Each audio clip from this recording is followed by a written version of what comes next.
perspective as we continue our conversation with Ted McKinney, CEO of the National Association of State Departments of Agriculture. Enjoy the conversation. So, when you talk about the guardrails, I'm gonna switch to a little bit to a different quote unquote technology because you brought it up. Biologicals.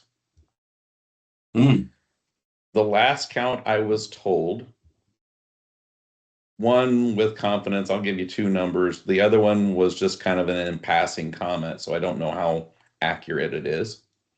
But today there are, the accurate number I was given was 2,400 biological companies. In passing, it was 25. And my standing joke when I talk with prospects and clients is, if you have a vial in a bathtub, you can be a biological company today. Right. I'm kind of like you. I don't want government regulation. But what are we going to do to enforcing standards? What does that look like? Because, I mean, we all know that, there's bad actors in every industry. Right. How much snake oil is actually out there because somebody can? And I think, personally, I think the biologicals are probably a much longer play than a lot of other things out there. Because I refer to biologicals as manure in a jug. Because we used to put biologicals, kind of got like we talked about earlier. We're going back to when you and I were growing up. And we had corn and soybeans and wheat, and we had livestock, and we spread the manure on those fields that, oh, by the way, they have biologicals in them. They have the microbes in them that helped us in our crops. And so we had that circular. Well, we don't have that now. Not as many livestock operations go and put manure across big acres. So now these are opportunities to get back and getting those microbes repopulated. So how do we really look at creating a standard that gets the chaff out of there and we get the wheat of this industry? Yeah. Well, it's interesting you raise that because many of those, not all of them, of course, but many of those companies find their way to NASDA because they would love to have access to our members. And I don't blame them. If you're talking to I'll loosely say the chief agricultural officer of a state, happens to be government, they can be a purveyor of your product and your brand and so forth. I get it. I was in sales and marketing once. Well, here's my answer to them. First, I congratulate them for taking the risk and diving into innovation, no matter what it looks like. Fantastic. We need more of that. The next thing I say is, no, I am not going to endorse you, but we'd love to talk to you again when you show us that you've got at least 2 or 3 years of replicated field trials at a university research farm. There's more and more private research farms that are ethical and have proven their moxie. So let's do that and go prove it. Imagine that's why Abraham Lincoln created the experiment, the Department of Ag is to go test. And that's what we've done with hybrid seed corn. That's what we've done with chemistries.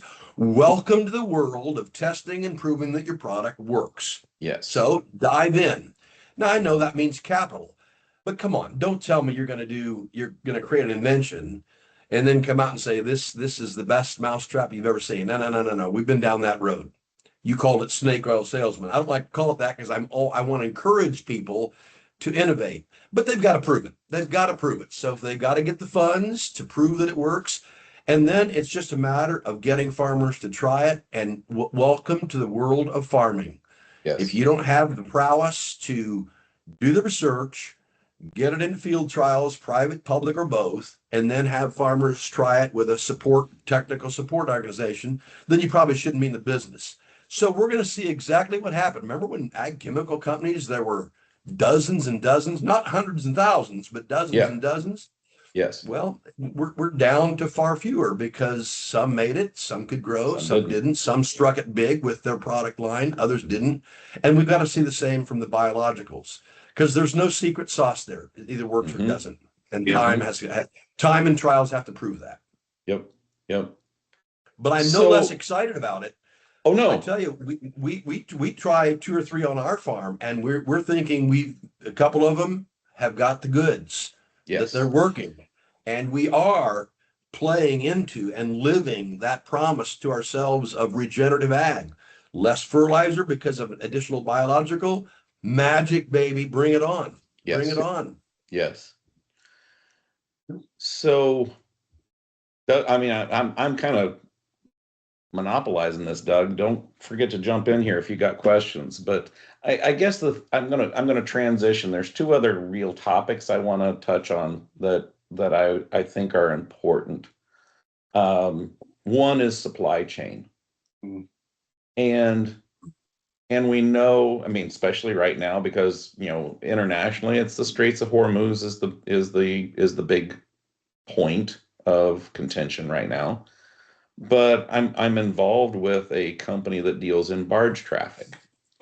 Oh, And it's really interesting because now all of a sudden some of the things that we don't think about, and especially the last few years, I mean, think about the restrictions we have gotten into because the Mississippi has been so low.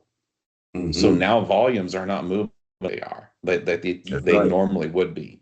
But also we've got a railroad merger that is in the offing.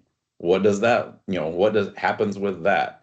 Trucking, some of these guys, I mean, that's a feast or famine business right there.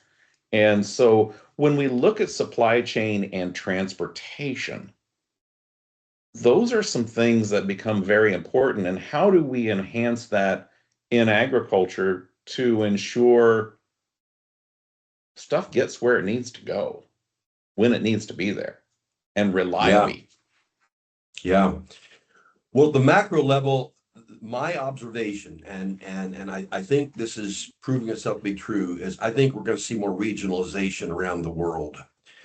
Um, don't string yourself out so that you have to repeat, have to get product through the Strait of Hormuz. It's clear that at least for now, it's very risky. Yep. And so it tells me that it might be continuing a movement toward regionalization. Um, I think it was fantastic that President Trump restated the importance of Central and South America. They bring things that we need that we don't make here, from inputs to some certain fruits and vegetables, that bananas, for example. We don't produce a lot of coffee. Hawaii does, but not nearly enough. So we've got to, I think, continue to think about who are we buying from, who are our trading partners, and are they trustworthy? Mm-hmm. And then what's their proximity to problem children? So I think there's already rapid movement to say, all right, let's minimize our risk.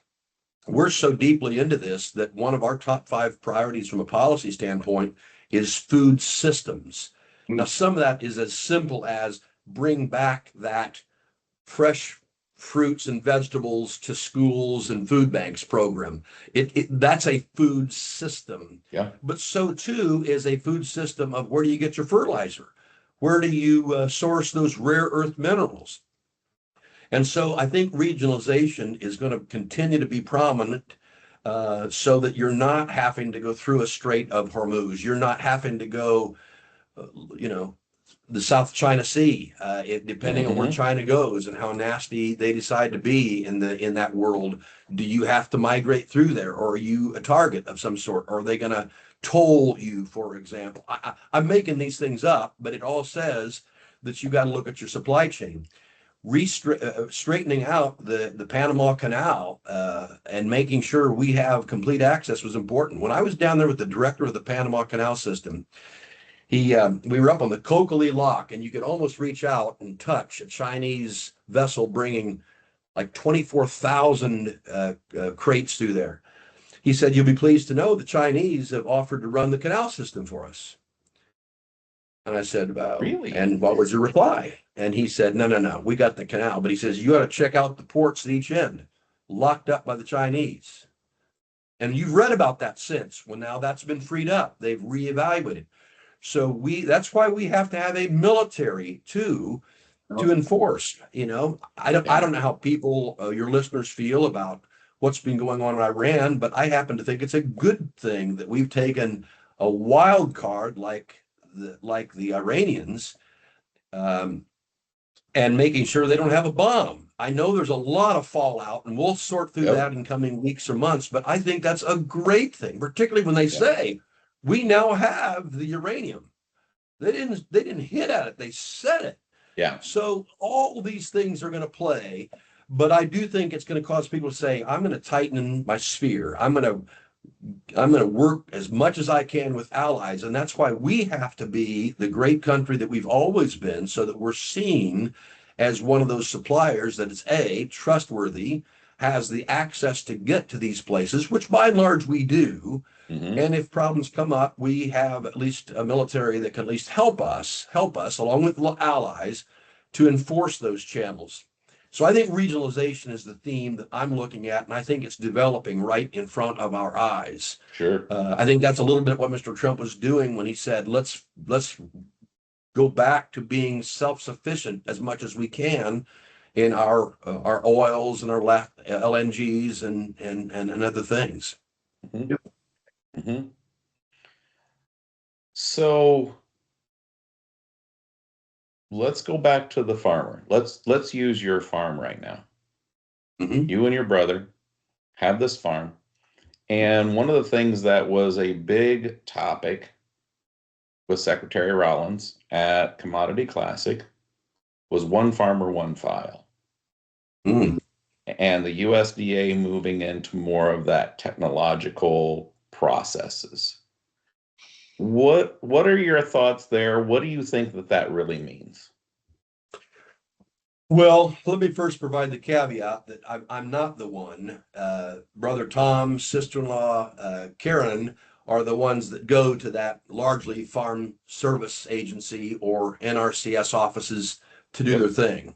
Yep. But that said, I work with vendors at NASDA. Our members work with them. And my sense is, loosely spoken, if we can condense all this to working with fewer vendors, fewer different programs, more familiar system that's one file, not 15, then that's a good thing. Yeah. When I was at USDA, it's amazing how many different computer systems there are. Oh my, yeah. I mean, it is. One division can work with one, and I'm not criticizing it, because it might be when they needed that, only one or two companies had that technology. Whereas my team in Foreign Ag Service needed a different system, and that's the only one they had. So I understand how this all comes. You've seen technology. Oh, yeah. But I think to the degree that we are at the point where we can gel all that into a single, make it simple, anything we can do to relieve the pressure, the tension on a farmer, and making it easier for them to do work, particularly when they're working with a regulatory body like my state departments of ag can be and are, or the federal government is and are, then that's a good thing. Now, I bet you that'll bring problems that we haven't foreseen, but conceptually, always. I'm all for driving that way, and so call me a big fan of that whole effort. And Ted, one of the things I think AI in a positive light could bring is, historically we have all these segments or siloed programs because different people were developing them across the country, and there was not collaboration between department because they didn't need it at that point. Well, now we need it, right? Mm-hmm. And I think now with AI, so I talk out of two sides of my mouth, the pros of AI could really help standardize and unify data and data collection. And I think with safety and guardrails that obviously could be put in place, this is where I'm a huge proponent of AI. That how many people would it take, programmers would it take to standardize USDA systems? Tons. And then you have the collaboration effort. How do you communicate between St. Louis, Missouri, DC, Right. And it just, I think AI as a broad sweep could look across and say, This is how we standardize. This is how we code and update. So anyway, yeah, I really agree too that the one farmer, one tool, one file, that's a big challenge we have right now. Yeah, I tell you, I know there is both celebration and hand clapping, but also some hand wringing over what AI might mean. Yeah. Yeah, we got to watch it, but boy, we got to bring it on. I'm encouraging as much as possible our team to use it. Now, when it comes to using it to write letters, I have only one rule. I don't care if AI creates the letter and gets the key data that you need into a said letter, but I said, for God's sake, you better review it and edit it and put it in your style, because the moment somebody starts reading something out of our organization thinks, oh, that is not from Tom, Dick, Joe, Bobby, Sue, whoever wrote it. That's from a machine. And then you lose trust. No, no, no, no. If they want to generate the first copy to make sure all the key points are in, fine. But you better style it in your style of writing. Yes. And that is non-negotiable. Yes. But we've seen AI. Oh gosh, farmers. Oh, just it's incredible. A variation of AI. Brother Tom showed me when we were starting planting about 3 years ago. I happened to be there on starting day, and he had his iPad with the precision planting technology. And one thing you always got to try to do is how much downward pressure do you get on the planter? And so he made one through and stopped, and he saw, a number of little red dots. Well, on precision planting, that's an indication that seed didn't get placed as well. Mm-hmm. Added just a little more downward pressure, hydraulics. Came back and had like almost no red dots. That difference, I was told, was about 20 bushel per acre. Really? I knew it was different. I didn't realize it was that much. It was it was amazing. And just think if AI or just technology generally can make sure that you got the sieves on your combine set properly, or the rotor if it's a rotary. All these things are just helping immensely. And not to mention decision making and analytics from all that data. It's just incredible and so valuable. And I think the same thing is coming in marketing.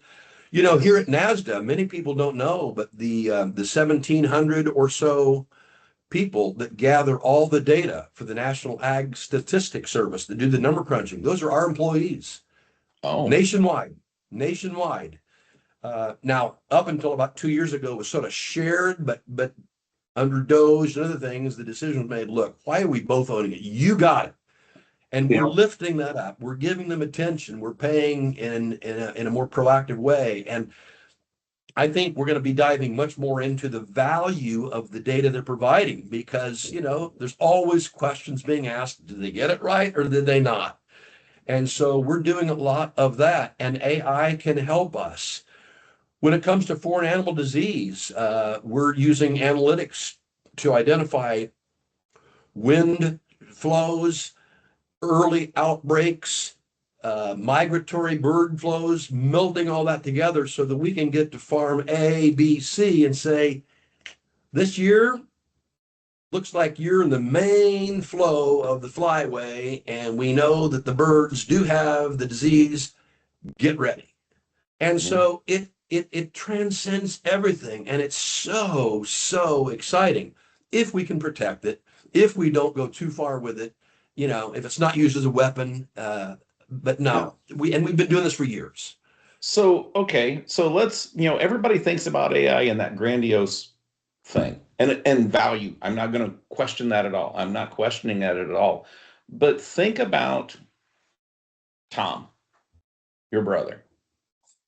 And you made mention about the down pressure and how big of a difference that made. But you also made another comment there that I was doing a project when I was working for AGCO. And you said something about the sieves on the combine. Yeah.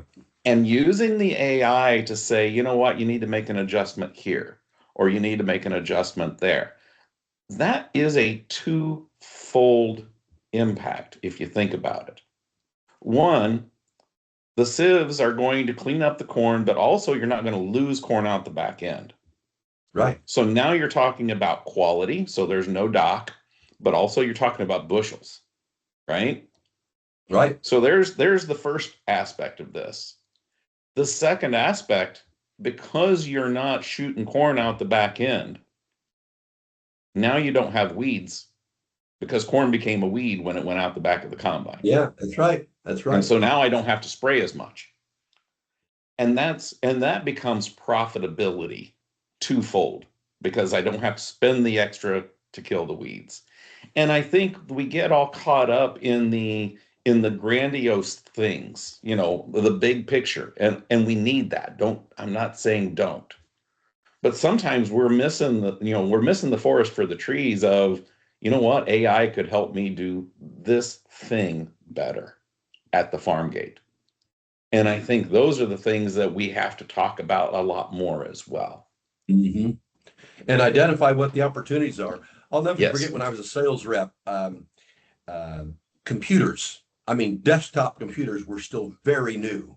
Yep. And I had a very, very senior leader in the company ride with me one day because I was up in southern Minnesota. We were using a certain chemistry because we had some emerging weed problems. And they said, I had taken an old two-way radio turn phone from a wrecker service, and it was my mobile phone. I was getting 2 more calls per day, and they thought, whoa, multiply that over all our sales reps, that's significant. So we got to talking about laptop computers.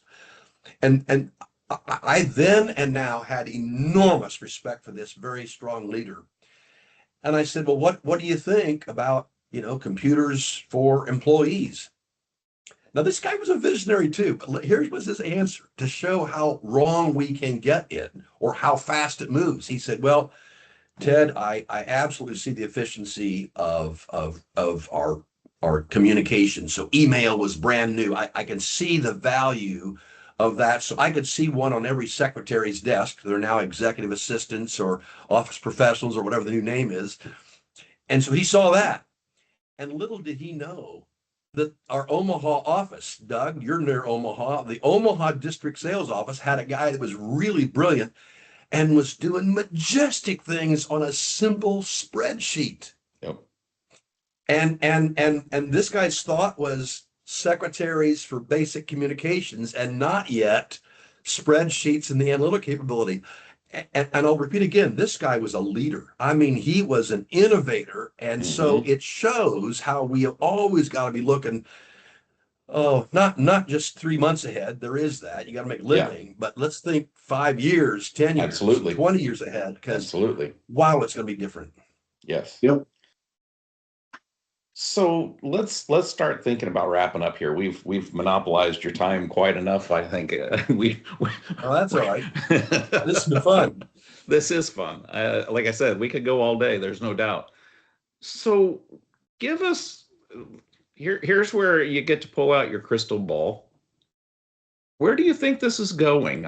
We've kind of been all across the board of the startups from non-agricultural people. We're talking about, people get all caught up with corporate farms. And in fact, Doug and I had a conversation with a young man, non-agricultural background, was asking about corporate farms. And we're like, well, those corporations are still families. They're not the manufacturers that have decided to go vertical and now they're going to produce their own stuff. They're still families. And where do you think pull out your crystal ball for just a minute, and where do you think diversification, the global landscape, regenerative, are we going to have some reversion back to that smaller,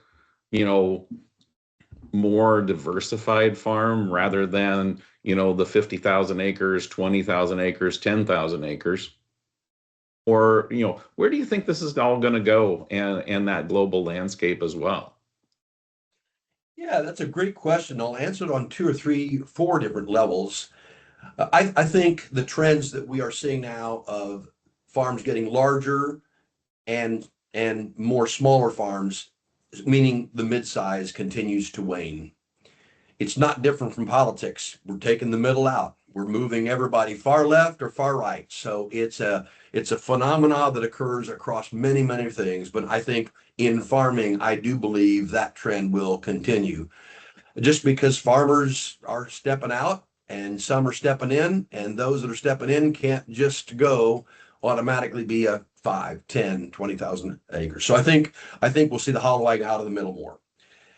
In terms of new technology, I think we've got to double down, triple down on what I call seeking permission, meaning informing thought leaders about what's coming so that we have the permission to go do that. Let me give a great example.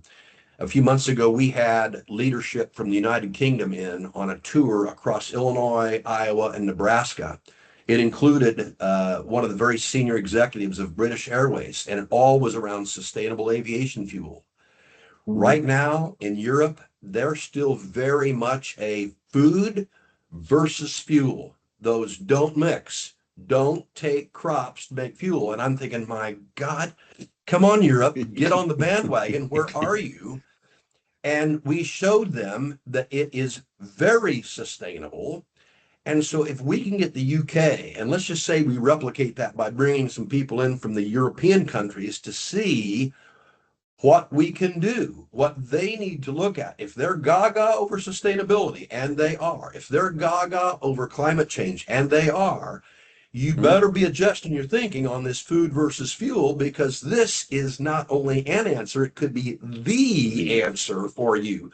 Well, that means interfacing with them, bringing them on a tour, showing them, having them meet with the farmers, let them understand, my gosh, this farmer's more sustainable than I ever thought they would be. It's like those Kenyans when they came, they were in disbelief. All they'd been told out of Europe was big is bad. Those are industrial people. They don't care. Yeah. Oh, no. They heard from the farmers themselves how caring they are of that soil, of the climate, of reduction in inputs. We got to tell our story more. And so we're doing that. We're doing 5 outbound trips a year, about 5 of our members and a special guest. But more importantly, we're now pivoting and bringing them here so we can disarm them, help them understand. So I think the grass tops, the education of Congress, of the staff members of Congress, of thought leaders around the world is something we've got to do. And by golly, the government is answered by doubling the market access program funds that allow for those exchanges. So that's already in motion. We're doing a lot more of that because they've upped those funds to do those trade-offs. And then technology, and then it's just a matter of prove it to me. You know, you hope that it's all safe, but somewhere we'll find that we'll probably have to regulate something. And in that case, our members are a very powerful voice. I'll give you an example. The Food Safety Modernization Act was developed 13 years ago, all to help prevent pathogens in produce, pathogens in feed. So it's a preventative program. Well, kind of got started as in retrospect, now we can figure out who to punish. Over 12 years, we worked with FDA. We made threats. 4 states said, we're done with you. You do not believe in educate the farmer, then regulate. You just want to go form a noose and hang them, and that's your evidence of compliance. No! And to their great credit, FDA is completely online with educate the farmer. Yes. Tell them what you're going to be doing when you inspect a produce farm or a feed facility. Show them the record keeping, and then regulate. And it's going majestically. So we hope that the fact that we're closest to that farmer, our members I'm speaking of, our secretaries, directors, and commissioners, great people they are. The closer they are to that farmer, the better off that they are to regulate, not somebody who has every good intention, good people, but don't know what a farm looks, smells, and feels or operates like. So those are 3 areas where we're trying very hard within our sphere to work on it. There are many, many, many more. Yeah. If we were to talk in 6 months, there's probably going to be changes to the answer to that. Yep. But those are 3 areas that we're working on to make sure we can, A, bring innovation, celebrate success with regenerative ag, interpret it properly, remove barriers where we can and regulations of the farmer, and give them a chance to thrive in their quality, their safety, and their profitability. Mm-hmm. Mm-hmm. Fantastic. Doug, you got any other questions? No questions, but a lot of comments. Ted, this has been fantastic. The work and effort that you and your team are doing can't be underscored. It is critical. We need the voice. We need the leadership. We need the education in ag. You made some. I've been writing notes here throughout, and some of my favorites. How you, and I'm paraphrasing what you said a bit. Ag behaves as a single voice, but doesn't have a single message. And we need to find a way to bring that together to non-ag and leverage something we're not good at, social media. And I think that's something in ag we're going to face. And I love your comment, a farm, when it comes to work, finding workers for the farm, a farm manager is different than a farmer. And we need internships. We need technology to supplement. We're not going to have the worker base that we had 50 years ago. People just don't want to work like that anymore, right? So we need to leverage technology. But I also like how traditional marketing, we need to think differently. And I think you guys are doing that. You're bringing voices of non-ag, you're bringing ag to non-ag, and traditional marketing needs to really think of a different message than what we've done in the past. We are here. What's for beef? It's what's for supper. That doesn't resonate. That's not a message. That's not a value prop. How do we bring a value prop to non-ag and through social media? So Ted, kudos to everything, the efforts you've done, that you are doing going forward to support our industry. Well, I'll say you guys are doing more than your fair share with this podcast, among other things you do. So thank you. I've just been blessed. I've been blessed to have had so many different experiences that transcend, not all, but a lot of the value chain. I didn't mention I've got an older brother that was an engineer for John Deere for 40 years, and a younger sister that was with Campbell Soup Company, then Kellogg. So I think we've got the food chain covered pretty well. And I get to suck information from them and then translate that in my own words. But great what you're doing, and thanks for having me on. This has been a hoot. Thank you. Thank you for your time. I was going to let you, if you had anything else you wanted to cover before we sign off, but if you do, well, I'll just do one thing. I think right now, let's take a moment, not a lot, but let's take a moment and celebrate that International Year of the Woman Farmer.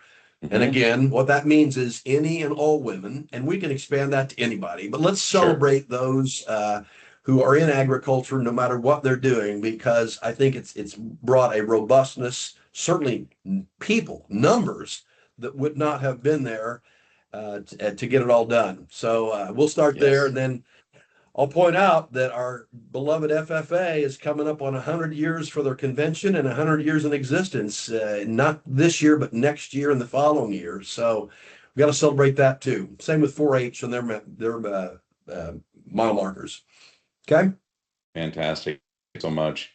Ted, thank you for your time. I know you're a very busy man, no doubt about it, but appreciate the time that you've spent with us way past what we had planned on. I really appreciate the efforts and everything and the conversation. You've taught me a lot today, so I appreciate it. So well, it's been a hoot, and let's do it again sometime. Happy to do so. I would love to. So, well, let's call it a wrap for this one. As I always try to remember to say, you must be strategic in your thinking, develop the tactics to accomplish your goals, and intentional in your actions to be successful. Appreciate the time. Look forward to the next episode, and we'll see you next time. Thank you. Thanks to you both. Take care.